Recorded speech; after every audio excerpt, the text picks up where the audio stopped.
राजनीति से अधिक अपनी निजी जिंदगी के लिए चर्चित रहने वाले लालू प्रसाद यादव के बड़े बेटे तेज प्रताप यादव एक बार फिर चर्चा में हैं।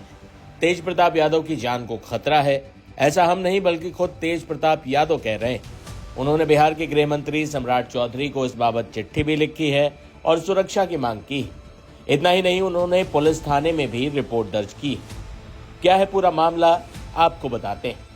जनशक्ति जनता दल के सुप्रीमो तेज प्रताप यादव को धमकी दी गई और उनके खिलाफ आपत्तिजनक भाषा का इस्तेमाल किया गया, जिसके बाद उन्होंने सचिवालय थाने में शिकायत दर्ज कराई।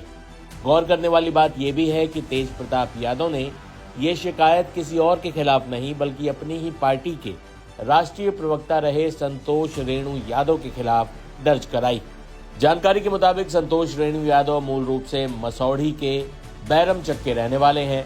तेज प्रताप यादव ने पुलिस को दिए आवेदन में बताया कि जनशक्ति जनता दल के राष्ट्रीय प्रवक्ता संतोष रेणु यादव ने पार्टी से जुड़ने के बाद उनके 26M स्ट्रैंड रोड स्थित आवास से कार्य करते हुए हमेशा पार्टी के विपरीत कार्य किया, साथ ही काम करवाने के नाम पर लोगों से पैसा भी लिया। तेज प्रताप यादव ने यह भी आरोप लगाया कि संतोष रेणु यादव ने मोतिहारी के मंटू गोप से काम करवाने के नाम पर हजारों रुपए ऑनलाइन माध्यम से लिए।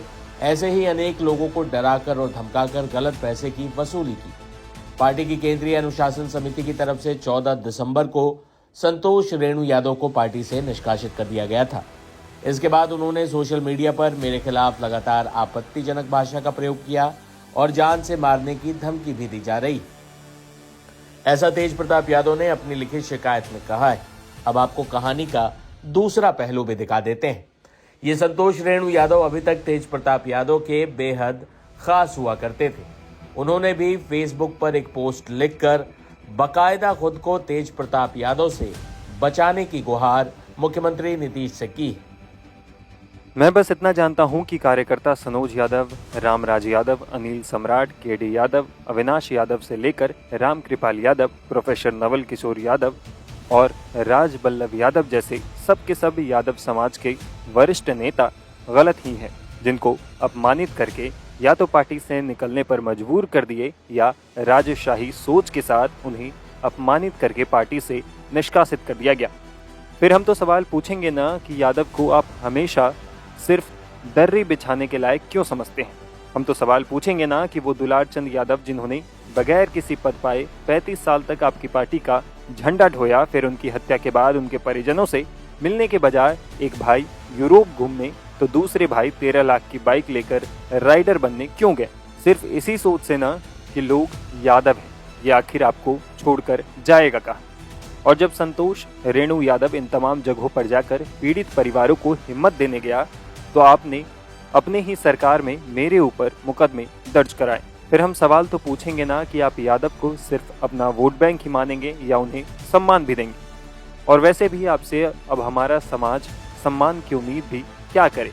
अरे युवराज साहब, सच्चाई तो ये है कि 2 से 4 आपके चापलूस लोगों को छोड़ दें तो यादवों के लिए जब आपके आवास का द्वार तक नहीं खुलता है तो आप यादवों के दर्द को क्या समझेंगे। अभी तो बहुत सवाल पूछेंगे और आपको उन सवालों का जवाब भी देना पड़ेगा, क्योंकि आपने बहुत यूज किया है मेरे जैसे समाज के भावुक लोगों का। क्योंकि मेरे लिए समाज से ऊपर राजनीति नहीं हो सकती। जब समाज ही नहीं रहेगा तो फिर राजनीति किसके लिए करेंगे। फिर जवाब तो देना पड़ेगा, क्योंकि समाज का अब और दुर्गति बर्दाश्त नहीं कर सकते। अभी इतने सवाल से ही मेरी छवि धूमिल करने के लिए FIR दर्ज करवा रहे हैं। मतलब वाई कैटेगरी की सुरक्षा आपके पास और उल्टा जान से मारने वाली धमकी देने का आरोप मेरे जैसे निहत्थे गरीब कार्यकर्ताओं पर।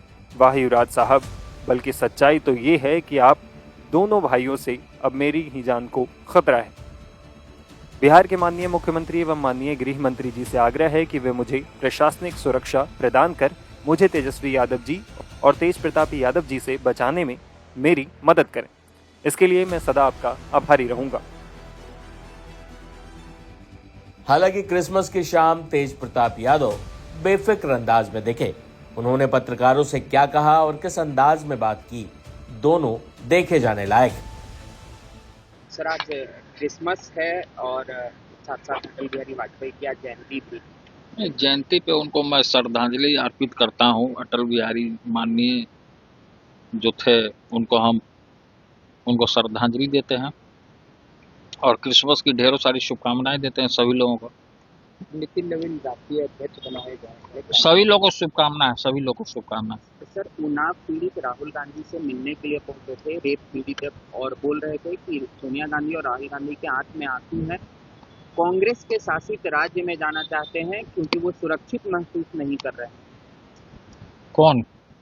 उन्नाव रेप पीड़ित के जो परिजन हैं, उनके परिवार की तरफ से ऐसा कहा गया। कौन जाना चाह रहा है? रेप पीड़ित परिवार के लोग। कहाँ जाना चाह रहे हैं? कांग्रेस शासित राज्य में जाना चाहती है, कहती है बीजेपी शासित राज्य में नहीं जाना चाहते। तो वो उन पे डिपेंड करता है। हम तो जोर जबरदस्ती किसी के साथ नहीं कर सकते हैं कि आप वहीं जाइए या जहाँ उनको इच्छा है वहाँ जाए। बिहार में लगातार सर हत्याएं हो रही हैं। कल बेगूसराय में, तो आज समस्तीपुर में बीजेपी और जदयू नेता को हत्या कर दिया गया। क्या कहूँ? देखिए, कभी कभी यह प्रशासन जो है, प्रशासन फेल है, शर्माया जाता है कभी कभी। हत्या बिहार ही नहीं, बिहार के बाहर भी हत्या हो रहा है, सब जगह हत्या हो रहा है।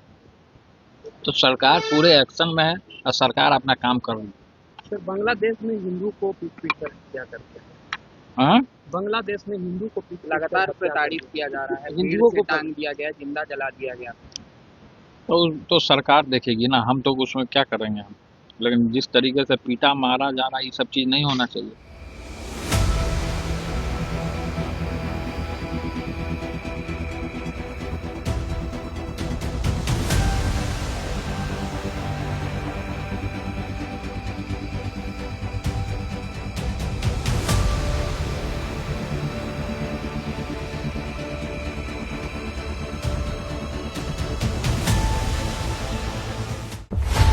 सच की दुनिया खामोश नहीं रहती, और जब सवालों की आग बुझने लगे तब लौटता है वो।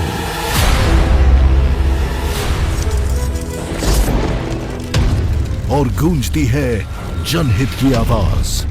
चक्रव्यूह आपके अपने सुमित अवस्थी के साथ बहुत जल्द टाइम्स नाउ नव भारत पर।